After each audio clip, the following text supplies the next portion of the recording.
we're going to go ahead and get started. There may be one more kind of trickle in, but the good thing is that door desperately needs to be oiled, and so every time it opens, we will hear it, and if it opens again, I'm going to stick my head out and check on yeah, that's right. Or Adam, yeah, you can run out there.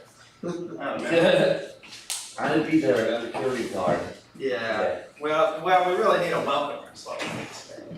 Pardon? All right. Security guard is also welcome. To your right, about 6 inches. There you go. All right. So we are recording these classes. One of the, I mentioned this last week, it was a little easier to do in there. The reason we're in here, and I appreciate y'all's flexibility, is because we overlap slightly with EYC. And so at 5, they start converging sometimes in there, although it's a nice day, they'll probably be outside until about 5:30. But anyway, we wanted to be confined for our safety. Anyway, no, they're great, but if you do hear some commotion starting around 5, it's because they're getting in. They eat dinner in here and stuff on Sunday nights. So I thought I'd move us in here. We are recording these. We have somebody who wanted to attend these who was on bed rest, who's pregnant and on bed rest, and so we recorded last week's, and we're gonna record this week's. But she had her baby this week, so that's really great. Yeah. So everybody okay? Yeah, everybody's doing. As far as I know, my last report, everybody's doing well, so that's good. But we will continue to record these for her. But yeah, if anybody else needs them, we'll put them up on the YouTube channel, so they'll be there if we need them. So if I probably will kind of move out of the zone, and Duke will have to call me back. Because so our topic is great tonight, I think. I love tonight's topic. It's the history of the Book of Common Prayer, which sounds like, okay, well, I don't know, but the history of the Book of Common Prayer is actually kind of interesting. And this is one of my favorite talks to give. I first gave this talk, I developed this, and you'll notice this slide is the same title slide I've used for the other ones. All the other ones will be a little bit different motif, and I have to confess to you that's out of my own laziness, because I first put this slide deck together for a youth confirmation class in my former parish, actually 2 parishes ago, adapted it for my former parish, and then some parents who were there thought it was so interesting, they invited me to do it as part of the men's Bible study on Wednesday mornings. And then so I gave this talk to a group of about 50 or 60 men that would gather on Wednesday mornings before work in my former parish. And they liked it so much that then I just kept repackaging it. But I haven't converted the slides to look like this nice red and white. So the motif is like blue and gray, okay? But that's fine. But it is my sort of humorous, but also historically accurate take. Hey, welcome down. Come in. No, you are good. You are good. On the history of the prayer book. So before we dive into that, though, I want to recap just briefly what we talked about last week. Enrique and Syra, I'm glad y'all are here this week. Thanks for being here.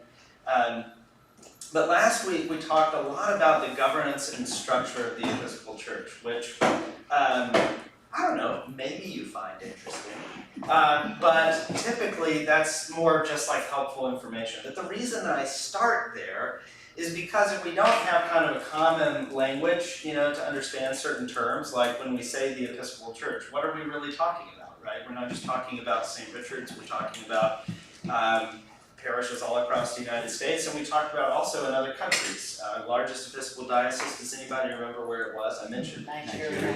Well, that's the largest, the largest group of Anglicans in the world is in Nigeria, but they are technically the Church of Nigeria. So the Episcopal Church, though, the largest diocese in the Episcopal Church is Haiti, actually. Now that was kind of a deep cut because I mentioned it offhand. So I didn't expect you to remember that. Okay, so don't worry. But the largest diocese in the Episcopal Church is in Haiti. We also have churches in Taiwan as well. And some churches in Europe. So the Episcopal Church itself, and I'm not just talking about the global Anglican community, but the Episcopal Church also is technically an international denomination. But we also talked about how the Episcopal Church is descended from the Church of England, and there are a whole bunch of churches around the world that are also descendants of the Church of England, like the Church of Nigeria, and so we are part of something called the Anglican Communion, which is about 80 million Christians worldwide. And and spread all over the globe. So we talked about that, so that when I say the Episcopal Church, we kind of know what we're talking about. When I say the Anglican Communion, we kind of know what we're talking about. We talked about how the Episcopal Church is made up of provinces and dioceses, and our diocese is the Diocese of Texas, which stretches from here on one border in Austin, all the way up now to Fort Worth. It kind of jogs around. Dallas as its own diocese, and then it goes over to Longview, and then down to Houston, just south of Houston. Just next to us is the Diocese of West Texas, which begins like just south of Austin, essentially, just south of Austin city limits, and kind of goes out that way. There's also the Diocese of the Rio Grande, Diocese of North Texas, Dallas I already mentioned. Was there one more in the state of Texas? There were 5. Is there 5? Now there's 4. So did Rio I get Grande them all? technically isn't one of ours. It's New Mexico and Yeah, El but it Paso. but it kind of like, yeah, El it gets El Paso. Paso, so yeah. But anyway, there's a lot of dioceses in Texas. Yes, Drew. Any of that into East Texas? That would be the Diocese of Texas, Yeah. So that, we basically take the eastern and part of central Texas, eastern part of the state of central Texas. And our diocesan bishop is Andy Doyle, who we talked about last time. But we have a lot of bishops, actually. We're kind of blessed or cursed in that way. We have Andy, and then we also have Bishop Ryan, who's here in Austin, Bishop Fisher, who's in Tyler, Bishop Monteroso, who's from Costa Rica, but hangs out, I believe, in Houston. And then Bishop Scott Mayer, who is the Bishop of North Texas, was stepping in as Bishop Provisional in what used to be Fort Worth, but now they're also the Diocese of Texas with us. So that's what we talked about last week. We talked about how the parish is governed by a thing called the vestry, right? And the vestry works with the rector. We have kind of complementary responsibilities that are defined in the canons of the church. And we also talked a little bit about the history of St. Richard's, how it was founded by a priest named Malcolm Riker in the 1970s. And Malcolm was a prolific church planter in central Texas who planted 12, I guess it would be 12 other churches, maybe. My math's a little wrong. Not looking at that slide deck today, but he planted a lot of churches, and many of them are still very vibrant congregations even today. St. Richard's was one of his last churches that he planted, and we talked about how why St. Richard, because it started with an R, and begins with an R, and that was what Malcolm liked, was the alliteration. St. Richard's in Round. But we also talked about how Richard was the Bishop of Chichester in the Middle Ages, and a little bit about him as well. So that's what we covered last week. Now, if you remember, when I was talking about a little bit about the Episcopal Church and about the Anglican Communion, I talked about the Book of Common Prayer and how we all trace our ancestry back to the Church of England. And that really is what we're going to talk about today. We're going to go into a deeper dive on that, on the history of the English Reformation and the prayer book and how we got it, how we got specifically our prayer book that's in our pews, the 1979 Book of Common Prayer, is where we're going to end up today. And the reason we're doing all of this history is because next time we're going to start getting into the theology of the prayer book. And we'll talk a lot more about this, but one of the distinctives of Anglicanism and the distinctives of the Episcopal Church is that we are not a Christian body that has a giant doctrinal statement or something like that. Like if you're, I mentioned last time the Roman Catholic Catechism is like a phone book. The Lutherans have their own version of this. You've got other churches that are called quote unquote confessional churches, meaning they have a confession of faith that you follow. Anglicans by and large haven't really had that. We've stuck to the creeds and our worship. That's kind of what has bound us together as Christians. And so we're sort of unique in that way. And that's why we're spending so much time on the prayer book, is because the prayer book is kind of not only the central, kind of where we derive our worship, right, and how we pray together, but it also, interestingly, is where we derive a lot of our theology as Anglicans. And so the history that's really important, and also the theology that's contained in it is really important. So we're going to talk about the history today, and then theology next time, and kind of also the time after that. But anyway, so let's dive in. All right, let's begin. All right, so I've already said this. Can y'all see this okay? How does it look on the video, dude? Does that come through? All right, great. I was afraid my gray and blue motif would be bad. But today we're going to hear the story of how the Book of Common Prayer and the Episcopal Church came to be. It involves some murder, the Scots, and the Revolutionary War. Actually, all of these things are true, okay? I'm telling you, this is a good one. This is good. The governance one we just have to get through, but today's is interesting. Okay, but first, we have to begin with Jesus. Okay, because technically this is where the church begins, all right? So we can't begin with the history of the Book of Common Prayer. I gotta take this call from my brother. Yeah, absolutely, Drew. You can also step out there if you need to. It'll get you outside and come back around. So, of course, we're talking about the Episcopal Church. We're talking about Anglicanism. Drew, you can go all the way outside if you want to, buddy. There we go. But one of the distinctives about the Episcopal Church and about the Church of England in general is that when the English Reformation happens, we sort of branch off, right, of Roman Catholicism, but we retain some aspects of Roman Catholicism that sort of link us back to the ancient church in a way that some Protestant denominations jettisoned. And so of course we have to start with Jesus because it's Jesus, but also there's some important reasons for that. All right, let's continue. Just kidding. We need to start with this guy first, probably. This is Henry VIII. And he very infamously had 6 wives, right? Henry VIII was the king who needed to produce a male heir and just was not managing to do that, okay? And many of his wives unfortunately met, as we may know, very inglorious ends. There are lots of movies and TV shows about that. And a little rhyme that you can learn in school, apparently, about which ones got beheaded. Anyway, so Henry VIII, a lot of people say that the Church of England really started because Henry VIII wanted to divorce one of his wives, the wife at the time who wasn't producing an heir. And this is both true and not true at the same time. The Pope actually had already annulled Henry's marriages before, so it wasn't like this was something the Pope was not willing to do. The problem was about power. As most things, the problem is about power in the world and also in the church, unfortunately. There we go. And so the problem was about power. So the Pope obviously controlled a lot of wealth, controlled a lot of land, controlled a lot of things in England, actually. And Henry didn't really like this. Henry was sort of like, look, I'm the King of England. I don't understand why the Pope's able to do stuff here. I'm the King of England, right? Like, I get how the Pope can do church things, but when I'm talking about armies and whatever, that's me in England, right? That's what I should be able to control. And so near the end of his life, he very conveniently finds the way, a possible way around this, which is the Protestant Reformation, which had gotten kick-started in Europe. And we're going to talk about that in just a minute. But first we got to talk about this guy. This is also someone we need to begin with. This guy's name is Thomas Cranmer, and he is the primary architect of the first Book of Common Prayer. Okay, he was the Archbishop of Canterbury for a time. He unfortunately meets a bad end, but we'll talk about that too.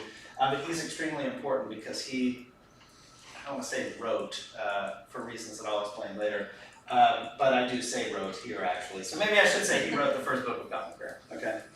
And we also need to talk about this guy, Martin Luther. So Martin Luther is, of course, one of the people who's counted with really kickstarting the Reformation, although there were some other figures that predate the Reformation who were doing Reformation-like things. For instance, there was a movement even in England called the Lollards, and they were kind of doing some proto-Reformation stuff before the Reformation was cool. But it didn't really catch on until Martin Luther in his 95 Theses, right, and nails them to the church door in Wittenberg, and it sort of kickstarts the Reformation. Okay, so Reformation's happening in Europe, and Henry sees an opportunity because part of the Reformation meant that you were not part of the Roman Catholic Church anymore at a certain point. Now, it started out, Martin Luther didn't intend for that to be what happened, but that's what happened, okay? Like most things, it got out of hand fast. And then Martin Luther couldn't really keep it in a bottle anymore. And so Henry declares that England is going to be a Protestant land, okay? What this means in practicality, we don't know. It just means we don't have to listen to the Pope anymore. That's really what it means for Henry. But theologically, on the ground, clergy, people, they didn't really know what that meant. Like, what does it mean that we're Protestant now? We just go to church. You know what I mean? That's what they knew. And so, back to this guy, Thomas Cranmer, ends up being tasked with trying to figure out what it means to be Protestant in England, right? Now, one of the things that was going on at the time is church services were held only in Latin. Right? You had the Latin Mass, which actually was the way that Roman Catholic services were conducted all over the world until not that long ago, to be honest with you. The problem with this is that no one except for the clergy really understood Latin. There were some parts of the service that were done in the vernacular, but most of it was all in Latin. And so what Thomas does is he sits down and he translates the Mass, essentially, from Latin into English. And that, more or less, becomes the first Book of Common Prayer in the 1500s. There are subsequent editions of the prayer book, which I think I'm going to talk about in a minute, so I don't want to get ahead of myself. But there are subsequent editions that start to change the theology of the church more, to be a little bit more reformed than Catholic.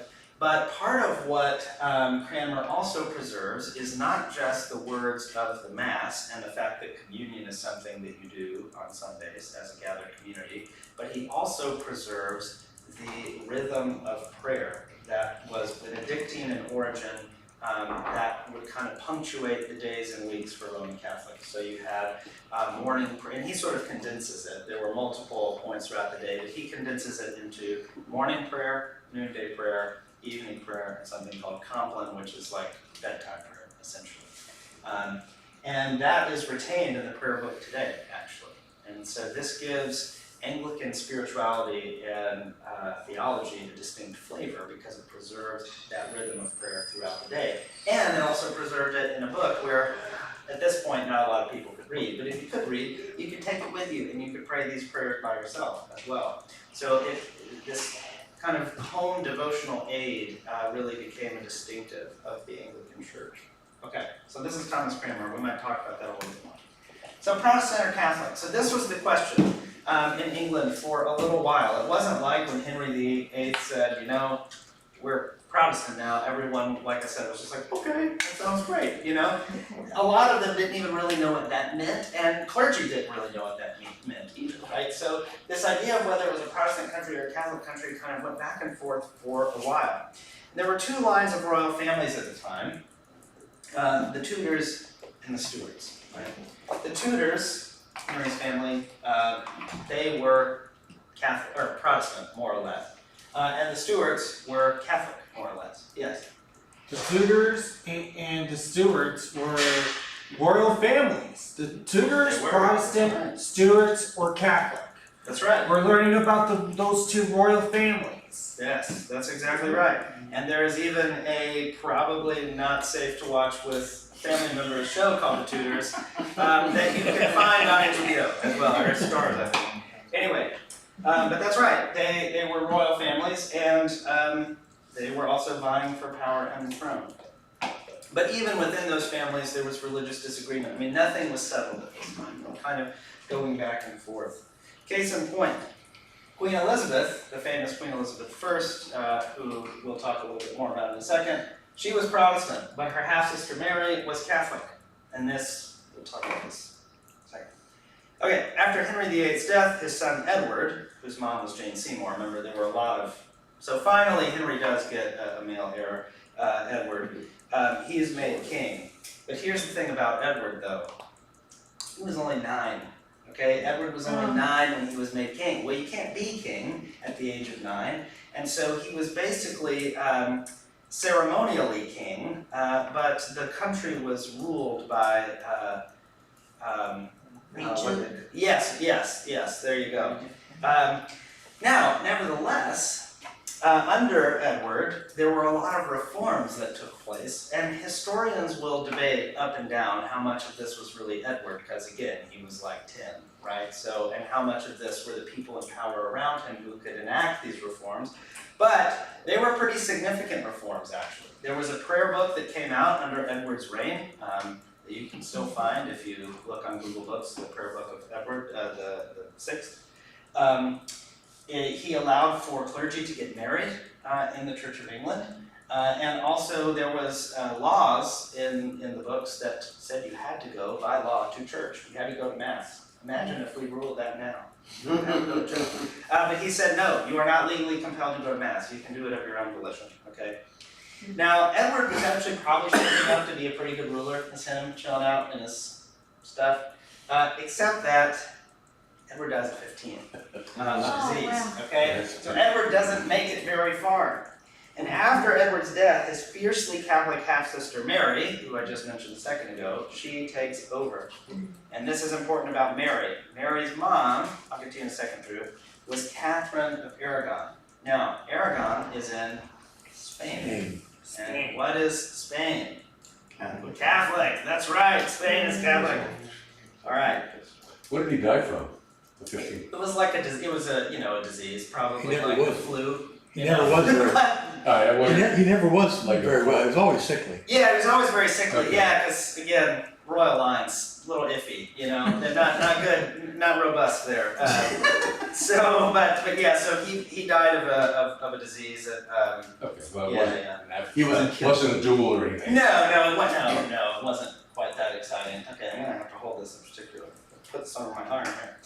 Mary reigned for only about 5 years. Her reign was very brief, but it was very brutal. And we actually know this because she has a shorthand. That's exactly right. And this is not a direct quote that I know of, but she had to have said this. Okay, she had to, because under her reign, she burned about 280 people at the stake. Oh, wow. She She looks a little scary. is a little stern, isn't she? Yeah, she looks like Yeah. she's serious. Well, that's what happens when you live in northern England.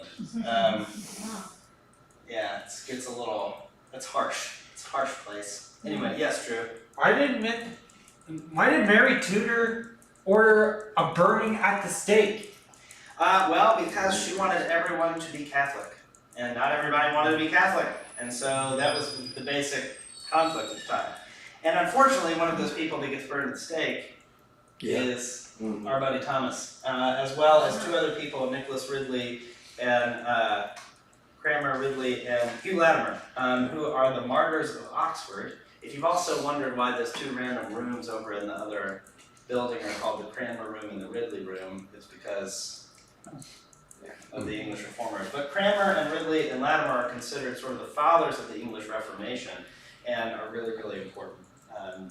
But they get burned at the stake in Oxford. There's still actually, if you go to Oxford, I should have put a picture of this in here. If you go to Oxford today, there is still a place in the road that's bricks marked as a cross where they were burned, actually. Now, it is literally in the middle of a street, so you have to sort of run out there to see it, and there's cars and stuff. And I haven't been there and taken a picture of it. So anyway, Thomas, unfortunately, is killed. And Mary, though, dies of the flu in 1558 at age 42. So her reign comes to an end, and ascending to the throne is Elizabeth, whose mom was Anne Boleyn. So I'm just trying to keep track of all the Henry's wives in here. But Elizabeth I ascends the throne as the queen. She takes over in 1558 and reigns for a very long time, 45 years. And it's under Elizabeth that a lot of things are sort of stabilized in England. So a lot of the religious tumult, not all of it, because we're about to get to that, but it stabilizes a bit. And it's under Elizabeth that actually the English Reformation can sort of truly take hold and take root, and it starts to actually transform the lived experiences of Christians and churches. Yes. Didn't Elizabeth imprison Mary? And she kind of went back and forth about having her executed? Yes, Okay. yes, and again, there are lots of movies, it's I've very heard that, drama, it's good actually. drama, it's good drama. But yeah, I mean, it was a very tumultuous time. Now, under Queen Elizabeth, she declares herself the Supreme Governor of the Church of England, which the monarch is still today. And the Supreme Governor doesn't mean they're the head of the Church of England, that's actually the Archbishop of Canterbury. Anyway, establishing her rule. And also she, like I said, really ensured that England was a Protestant country.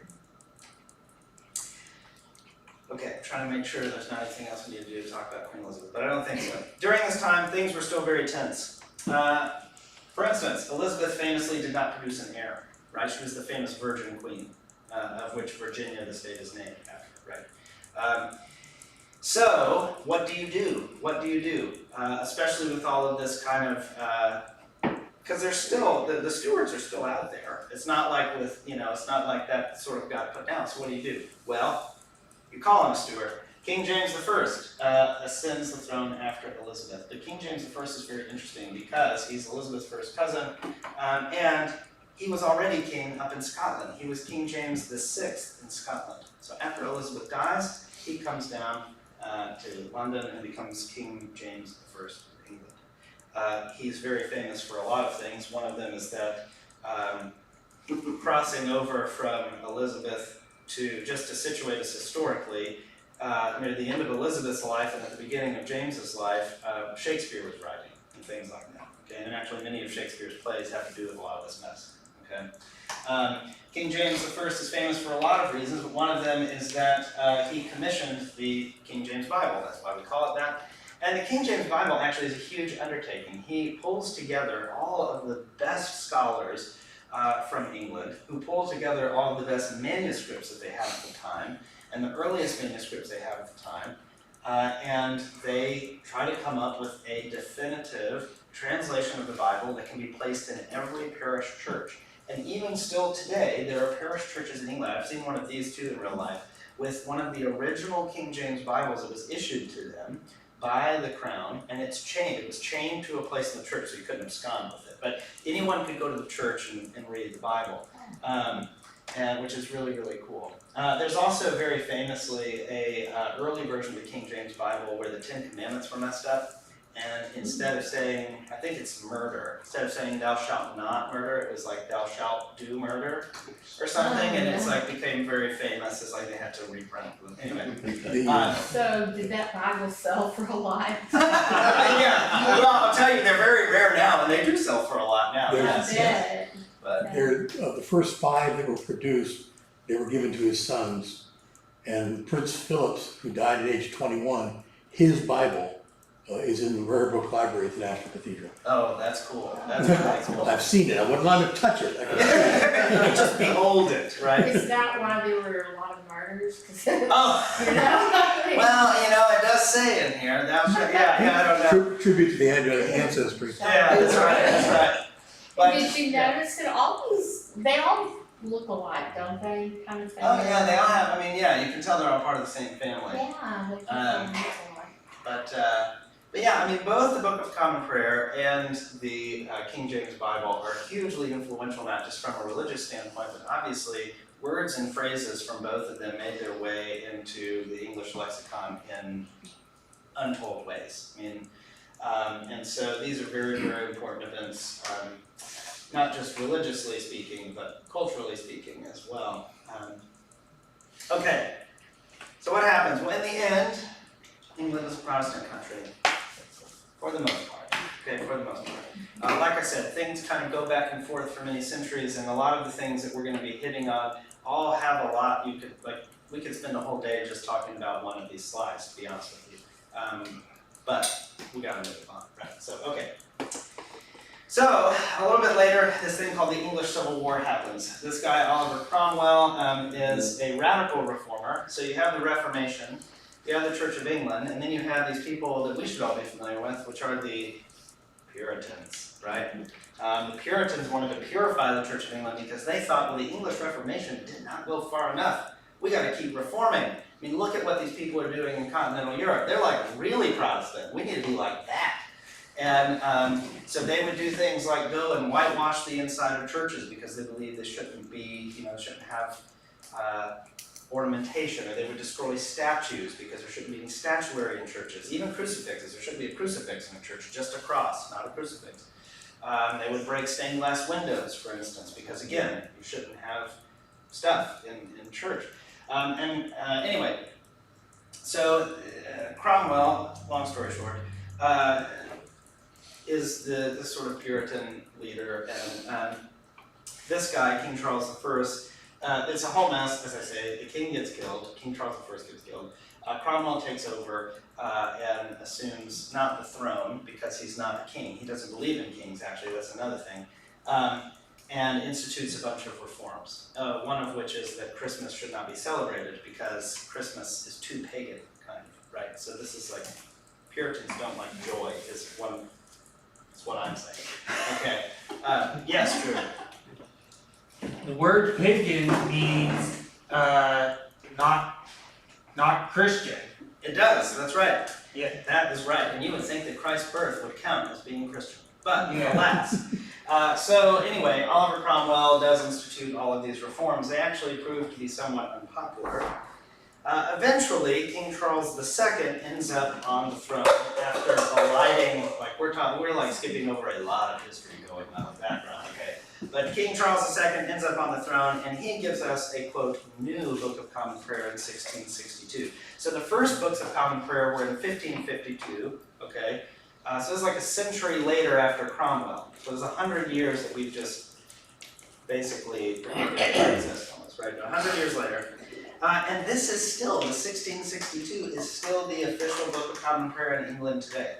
They tried to pass a new Book of Common Prayer in the 1920s, but as I mentioned a little bit last time, Parliament still has to approve of that kind of thing because the Church of England is an established church, and Parliament didn't want to approve the new Book of Common Prayer, basically.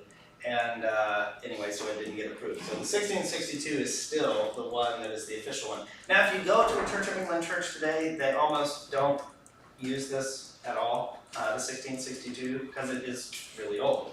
They have some new resources called Common Worship that sound very similar to our Rite to service that most parishes would use. But the 1662 is still used for things like evensong and stuff like that in most churches. Okay, so after Charles II, we get James II. There's a whole lot of sequels that happen in here with monarchs. They don't reign for very long at all. King James II, for instance, doesn't last long. He gets deposed by some members of Parliament and the Dutch after reigning for only 3 years.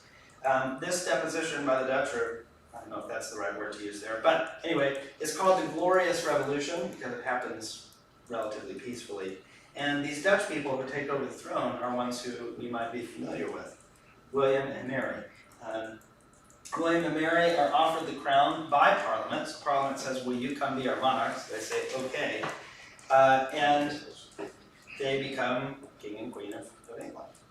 Yet there were some bishops and other clergy who felt that they could not swear allegiance to William and Mary. So you have to remember that part of what you have to do, because the church is established, when you get ordained in the Church of England, you have to swear allegiance to the monarch, because that's the supreme governor of the church, right? And so there are clergy and some bishops who are like, look, I don't think that William and Mary are actually the rightful heirs to the throne because they're Dutch, right? They're not English. So they would recognize them as regents, like they are royalty, they're just not our royalty, and so we believe James II should be the rightful monarch in England, they said. So these bishops and other clergymen are called non-jurors, okay? These people become very important later in the story, which is why I'm mentioning them now. Yes, Drew? What is a non-juror? So a non-juror are bishops and clergymen who did not swear allegiance to William and Mary. But because they didn't swear allegiance to William and Mary, they could no longer exercise their ministry anymore. And so, they flee to Scotland, okay? Here's them. I have to assume that's what they looked like. They actually didn't look anything like that. That's from Braveheart, the movie. So they flee to Scotland. The problem is, though, is once they flee to Scotland to freely practice their ministry as they were doing in England, Scotland becomes fiercely Presbyterian. Whoopsie, right? No. So they can't go back to England, they end up stuck in Scotland, and they are driven underground where they practice their faith in secret. It was actually against the law, actually, for groups of true Anglicans to meet in groups larger than I think it was 16, and this was to prevent them from starting churches and things like that.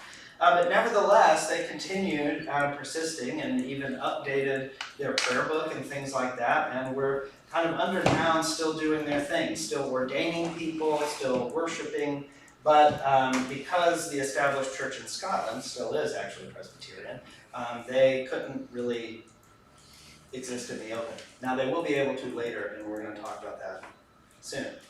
So meanwhile, all this is going on. The English make their way to the New World at Jamestown and elsewhere, right? And as they do that, they bring their prayer books with them, okay? So now we're at halftime. So we're going to recap. Yes, Drew. Jamestown was in Virginia. That's exactly right. That's what the British founded, the British settlers. That's right, that's right. So to recap, what have we talked about? A lot. We've talked about Catholics versus Protestants in England, Stuarts versus Tudors. We talked about actually the Protestants versus the more Protestants, because there were the Church of England, but there was also the Puritans, right?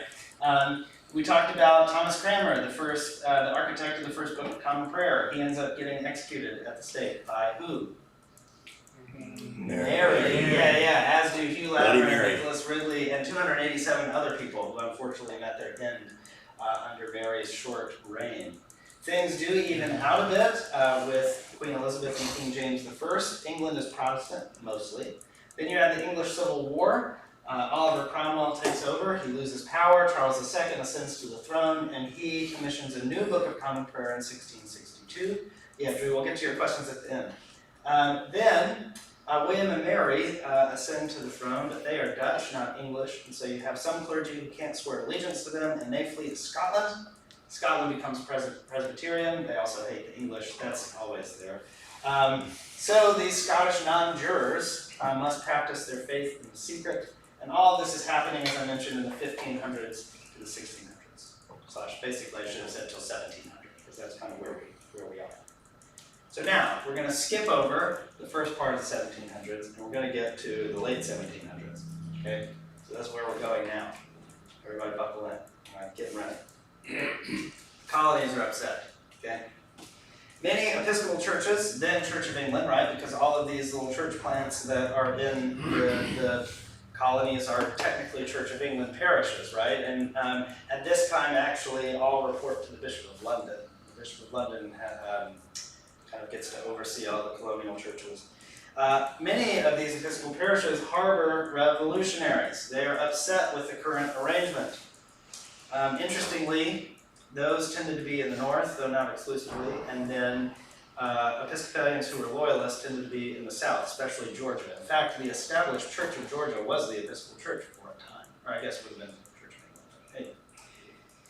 Anyway. So, we had no bishops over here, because in order to get ordained a bishop, you have to have a bishop. It's kind of a weird problem to have. It's like the chicken or the egg. I don't know, they're both eggs. We can't figure it out. So you have to have a bishop to have a bishop. And the Bishop of London oversaw, as I mentioned, all colonial powers. So in order to get ordained, you had to travel all the way back to England, which was a challenging journey at that time, right? That was not only a long journey, but also a perilous one, and you could kind of die, right? So this was very frustrating. We needed bishops. And then this happens, right? So we know there's all the we get mad about taxation and without representation and all that, and so then we get this. Okay, this happens. Yes, we're ready. Okay. I realize there's now 2 Mel Gibson movie references in this slide deck. That's kind of amazing. Anyway. Yeah, and Mel Gibson was in 1995's Pocahontas by Walt Disney Animation Pictures. There we go. It's amazing. Well, Mel Gibson has been around, so he's got a good filmography. So after the war, after the Revolutionary War, all of the Church of England churches in the colonies, obviously they couldn't remain part of the crown anymore, right? Because we just fought a war over that, so we can't do that. So what do we become? What do those churches become? Well, they become, I have another slide, another movie reference slide. Lion King. There it is. There we are. This is a real live shot from the birth of the Episcopal Church. Mel Gibson We looks welcome different in that. Yeah, Mel Gibson looks very different in this film. Yes. So we talked about this a little bit last time, how our government structures in the Episcopal Church mirror that of the new U.S. government, mostly because they were both coming about at roughly the same time, and roughly the same group of people were trying to figure them both out. Okay, so we have that happening. Yes, I have a question. Talk about our friend Charles Wesley. He was Episcopalian, was he not? we'll get to him. Okay, He I'm gets his sorry. own slide I'll later. shoot. Yes. Jump the gun, You're gonna be. Don't worry. We'll get there. Okay. So the Episcopal Church comes into being, but that's actually what my next slide said. I actually didn't realize that. But that's perfect. But we still had no bishops, right? And what do? You can't ordain clergy if we don't have bishops. That's what we believe, right? So in the Episcopal Church. So remember what the word Episcopal means. Bishop. Bishop. It means, it comes from the Greek word for bishop. So it's like hard to be in an Episcopal church with no bishops. This doesn't work. So what do? We have to get bishops. But the problem is, remember this, you have to go all the way to England to get ordained, and we had just kind of made them a little mad, right? We had just fought a war against them, and so why would they want to ordain our clergy or like give us a bishop? In fact, they refused to consecrate a bishop, and the way the bishop math works, you don't just need one, you actually need 2 bishops to make another bishop. So you need 1 bishop to make a priest, but you need 2 bishops to make a bishop.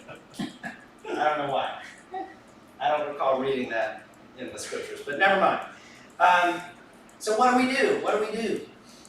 Well, who always wants to stick it to the English? Scottish. The Scots, that's right. So remember these guys, the Scottish non-jurors. Okay, so they have been hanging out in Scotland this whole time, continuing to ordain people in a valid line of apostolic succession, which we'll talk more about later if you're like, I don't know what any of those words you just said mean. That's okay. And they were continuing to ordain people, and so we thought, you know what, we should reach out to those guys and see what they're up to. Make us a bishop. That's right, man, give us a bishop, yeah. So we send this guy, Sam Seabury, who is a really fascinating person and does actually have a part in the musical Hamilton. Samuel Seabury is actually a character in Hamilton. These are real people. So he was a loyalist initially. He was a clergyman from Connecticut, and he was a loyalist in the war, but he remained in the U.S. after the Revolutionary War and changed his allegiance. He thought, you know what, okay, like I didn't necessarily agree with this, but we're independent now, so that's okay, you know, I'll hang out. He went to the English first to see if they would ordain him a bishop, but they said no. And so Seabury goes up to Scotland, where the ancestors of those Scottish non-jurors agreed to consecrate him and make him a bishop. And so, under the cover of night, I would like to imagine, it may have been in the daytime, I don't know, but it sounds a lot more fun under the cover of night. So, under the cover of night, Seabury is consecrated a bishop and returns to the United States as the first bishop in the Episcopal Church. But that's not all. When was this with you? That would have been, what year would that have been? That would have been probably 1780s. Do you know right off the top of your head? Nope. Okay, around 1780. William White, this guy is important. He was a clergyman in Philadelphia. In fact, actually, you can still visit his house. It's right next to the stuff, where the Liberty Bell is. What's the? Independence. Independence, there it is, yes. His house is still there, you can go in it, it's like a So is his museum. church. Huh? So is his church. Yeah, his church is still there too, you can go and worship at William White's church. William White was not a loyalist, interestingly, given what I'm about to say about him. William White was a revolutionary, but he believed that what Samuel Seabury did was not proper. That was not the right way to go about this, which is a very Episcopalian thing to think, actually. Very Episcopalian. Anecdote about William White. When I was visiting at Christ Church in Philadelphia, the day the Declaration of Independence was signed, he opened up his English Book of Common Prayer, where the first page of the English Book of Common Prayer has a prayer to the Queen, or the King, and he X'd it out. And that copy is in their library downstairs, and I actually saw it. That's pretty cool. That's pretty cool. Wow, yeah. So as I mentioned, he's a revolutionary, right? But he still thinks that Samuel Seabury didn't go about this the right way. So he believes that Samuel Seabury is validly ordained. So Samuel Seabury is a real bishop. He just shouldn't have done it that way. He shouldn't have gone to Scotland. He should have gotten the English to do it. And remember, we do need 2 bishops to make another bishop. So we've got to have somebody else who's bishop. So William White travels to England. And the English at this time, when White goes, are more amenable for a variety of reasons I won't go into. And so he gets consecrated bishop by the archbishops of York and Canterbury, as well as the bishop of Peterborough and the bishop of Bath and Wells, which are all very ancient and important churches in England. And so that's kind of overkill. So they were definitely making a statement with William White. Right? But he gets ordained bishop and then comes back, and now we have 2 bishops. So we can make more bishops. So even though Samuel Seabury is the first bishop in the Episcopal Church, William White actually ends up being the first presiding bishop, which last time we talked about the presiding bishop is sort of the head of the Episcopal Church, but they don't have authority like the Pope does. They're just kind of the head of the Episcopal Church. And at the time, actually, that William White is the first presiding bishop, all that meant was that you literally presided over General Convention. So you didn't even leave your job. So you were still bishop of whatever diocese that you were the bishop of, but when General Convention met, you held the gavel and called the meeting to order and all that sort of stuff. But over time, it took on more and more responsibility, and it became its own job. And so now presiding bishops serve for three-year terms. So a 9-year term, and basically every 10 years a new presiding bishop is elected. And actually this year, we'll elect a new one, actually, which is exciting. So okay, so that's Seabury. Also, something else was born at the same time, which we talked about last week. The birth of the Anglican Communion starts with us, because up until this point, there was no such thing as a church that was connected to the Church of England, but wasn't the Church of England, right? Like, what does that even mean? And so, as other colonial places started to break away from the crown, those started to become also independent churches that had their ancestry back to the Church of England, and thus was born the Anglican Communion. So we were just like we were trendsetters, did it first. So here's where we get to the Wesleys. The other thing that was birthed, unfortunately, during this time period, well, I shouldn't say unfortunately, that's not very sad, was the Methodists. The Methodists were born at this time. And this is over some theological dispute.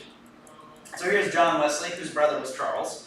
And John and Charles Wesley were 2 Church of England clergymen who came to America at certain points, especially to Georgia. The Wesleys were in Georgia, Savannah in particular, to kind of lead these evangelistic revivals in the 1700s. John Wesley was very well known as a preacher. Charles Wesley was known as a hymn writer, and actually many of his hymns we still sing, and they're very good. Very, very good hymns. Both of them, incidentally, died as Church of England clergymen in good standing. So you may be wondering, well, how did we get Methodism then if they died as Church of England clergy? Shouldn't Methodists also just be Episcopalians? I say yes, but we'll talk about, but basically what happened is this joke here, which is a terrible, like all my jokes, terrible dad joke, is that the dispute was over ordination. Remember how I said we didn't have bishops? Now there were some other disputes too, but the main one was around ordination. And we didn't have any bishops. You had to have bishops to ordain clergy. And the Wesleys said, I don't know, I've done some praying about this, I've done some reading about this, I've gone back to my Bible, I've looked at some stuff in the early church, and I actually believe that we can validly ordain clergy without a bishop. Now, if you're like a Baptist or whatever, you'd be like, yeah, obviously, right? But to people who believed in apostolic succession and also the importance of the episcopal ministry of a bishop, this was not seen as valid. And this was one of the major departure points, is that Methodists wanted to, they saw having to go back to London as a missional challenge, and it was more important to spread the gospel than it was to be validly ordained. That's an oversimplification, but kind of what ends up taking root. And that's kind of what leads to the split, essentially, between Methodists and I Episcopalians. don't want to slow you down, but I'm 45 or 50 years as a Methodist. Yes, yes. Graduated here. Yeah, there you go. A long time ago, but I understood the big difference too was that, you know, we Episcopalians, we like wanted to tie the farmers up for like an hour and a half to 2 hours, and Wesley could get them in and out in an hour. And they were big on the abbreviated service. So there is some validity to that, although Wesley was known to preach for an hour by himself. So, but the thing that was really a big innovation of Methodism was they were much less tied to, again, the chief thing was evangelism, right? The chief thing was spreading the gospel. And so, yeah, you didn't have to have all of the trappings to go to church or whatever. In fact, you could meet, this was sort of the genesis in some ways of the tent revivals. You could meet outside in the open air. You didn't have to be in a church building with pews and whatever. And that made Methodism much more portable. So Methodism spread like wildfire. I mean, it grew and grew, and there's a reason why there's millions more Methodists than Episcopalians today. And it's largely because they did at least have that part right. They understood that these things could be impediments to growth. So, so there is some validity to that. But after the Episcopal Church gets bishops, there is a sort of approach made to Methodists to say, hey, we could validly ordain you and kind of undo this schism, and it just kind of falls apart. There were too many theological differences at that point that, especially even sacramental theology-wise, that it didn't really work out. But interestingly, there are some renewed talks about that today. I'm happy to answer questions about that after we get done, actually. Yes, Drew, real The quick. word gospel means the good news. Yes, Yeah. absolutely. Yeah. That's right. It does mean the good news, and Wesley was all about spreading it. So this joke about taking matters into his own hands is an ordination joke, because when you get ordained, you put your hands on somebody's hand. So I told you it's a bad joke. Okay, let's keep going. So in the meantime, we also created our own prayer book, because as Duke pointed out, the prayer books we had all prayed for the monarch that we, sure, we don't wish them ill maybe, but we're not going to pray for them. So, in the prayers of people or whatever. So, we come up with our first Book of Common Prayer in 1789. And then revisions come in 1892, 1928, and then the one we have today is the 1979 Book of Common Prayer, which is in our pews. So that's how we got our BCP. How did I do? Yeah, we covered a lot in 50 minutes. So that is how we get the BCP. Now, are there any questions? I'm going to set this down a little bit somewhere. Yeah. The Yes, first Drew. Book of Common Prayer was in the 1789. The first Episcopal one, yes. The, Yes, first, 70. the first one overall was in 1552, so 200 years Yeah. before. Yeah, Enrique. Were there any efforts nationally or internationally to expand these to other languages other than English? Yeah, so actually one of the great innovations of the English Reformation that continues on to this day is, of course, the idea that people should worship in their vernacular. Now, this gets complicated a little bit because the English believe they're right about everything, and so wherever they go, they would bring the English Book of Common Prayer and say, well, this is what you need to learn. But over time, from within the tradition of the church, because again, Cranmer's whole thing was, well, people need to be able to say their prayers in their own language, they need to be able to understand worship. Pulling from that same ethos, now, all of these churches, by and large, some still, I think, consider the 1662 as their official book, but a lot of them have prayer books in their own language.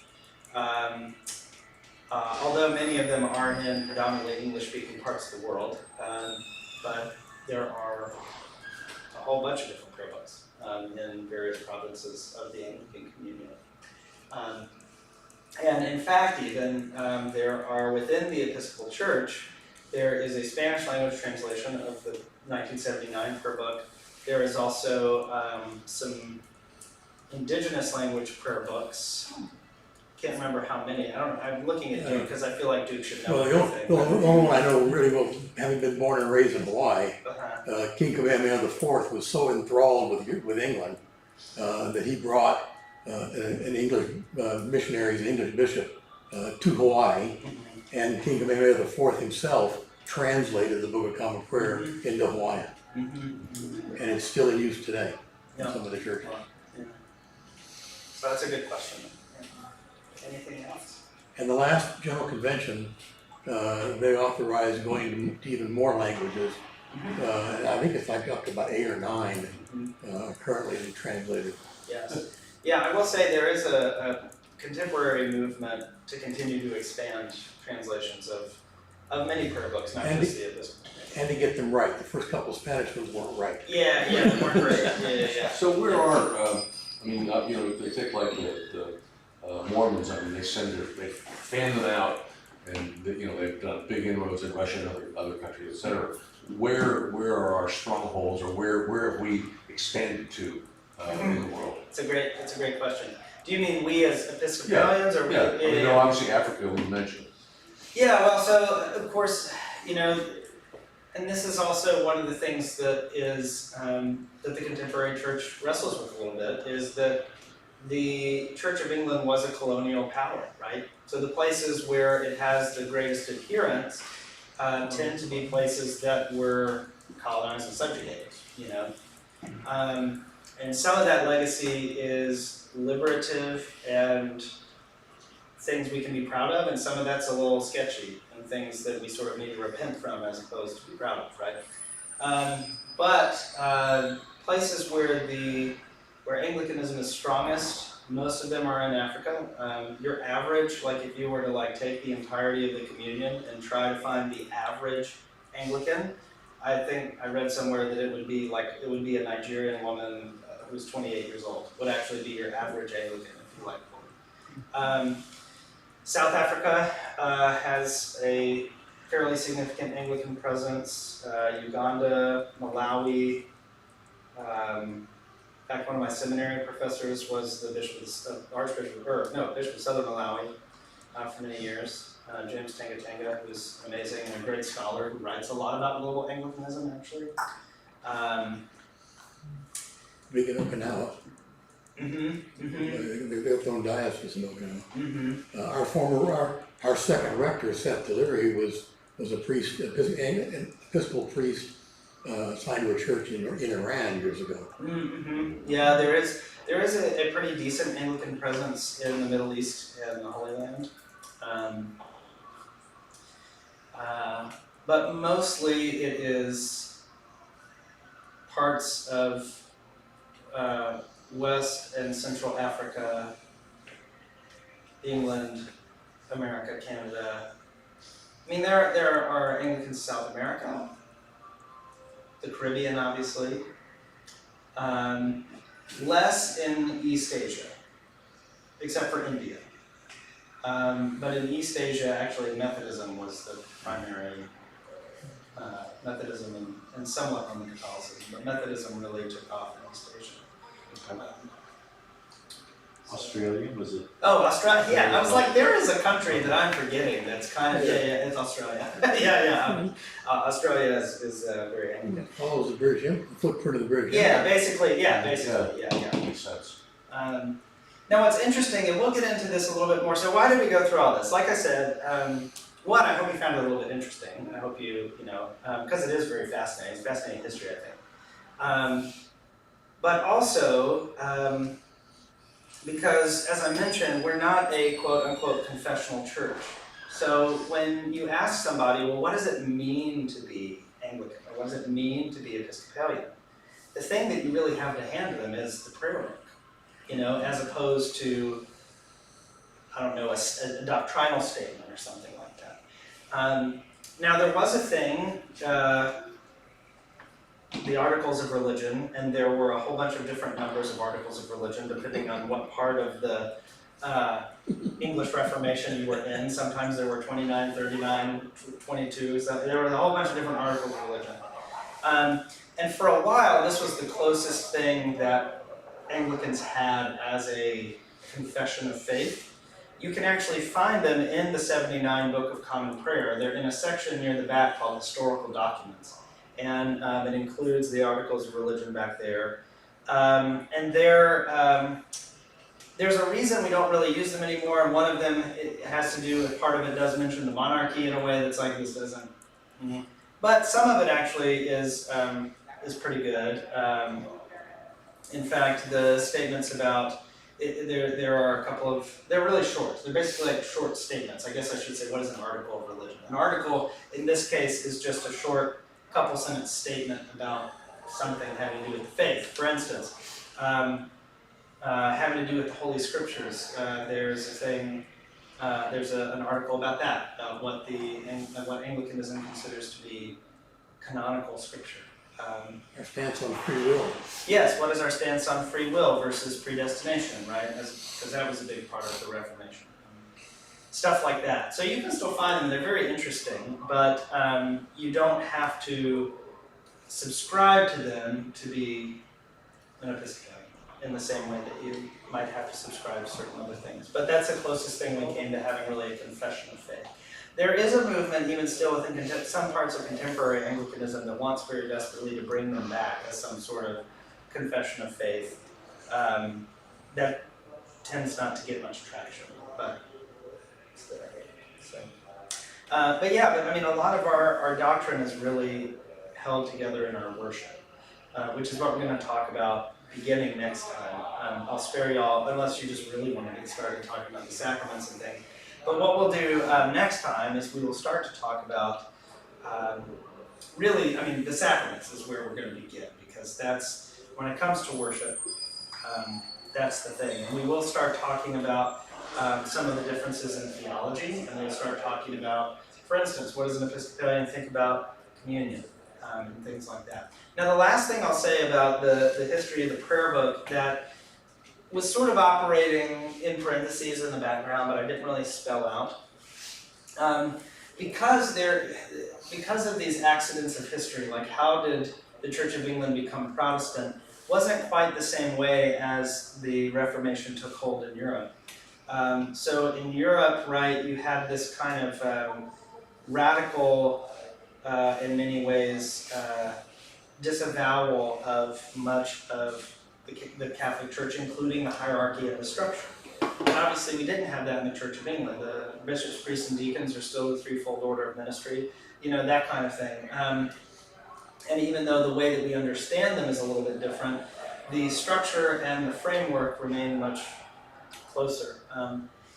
And so throughout Anglicanism's history, there have been different strands and movements, strands of thought and movements that have leaned at some points more heavily into the Roman Catholic side of things and more heavily into the Reformed or Protestant side of things. The 1979 prayer book, for instance, was very heavily influenced by Roman Catholic revival that took place in the late 1800s called the Oxford Movement, so called because the thinkers were in Oxford.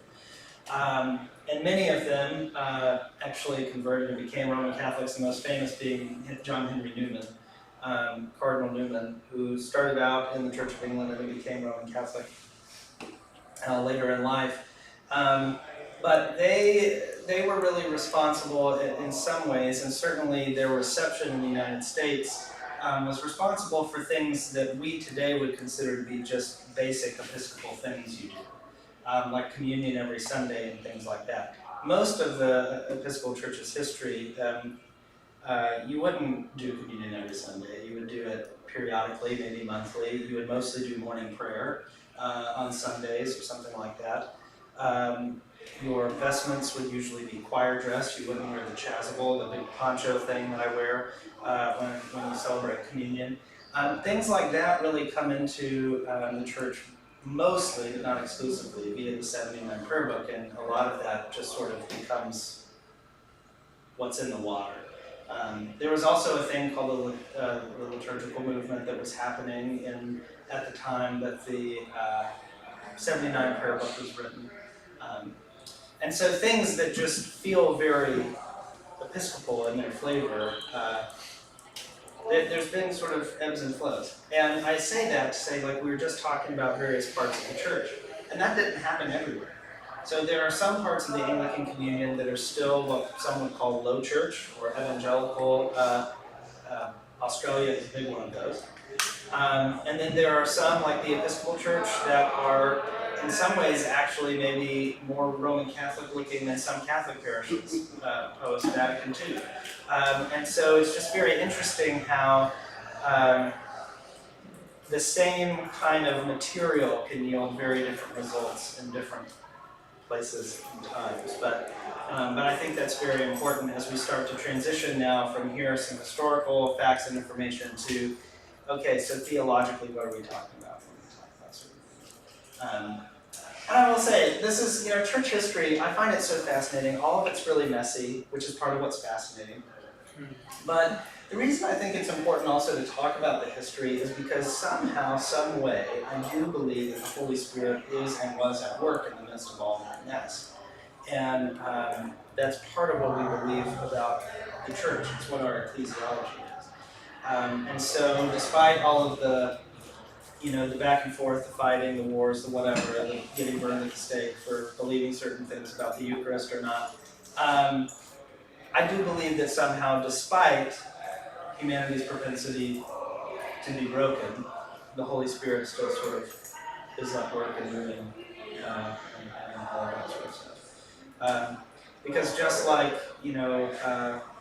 the Anglican Communion is also in many ways a vestige of the British Empire, it is also from a Anglican evangelical that the slave trade was abolished, when Wilberforce. So anyway, very, very interesting. But that's all I really have for today. So we're ending early, which I don't think anyone will be sad about. And next time, like I said, we'll pick up with the theology that's in the prayer book and start to really talk about things that we experience every Sunday. So, all right. Thank you guys. Appreciate it. Yeah.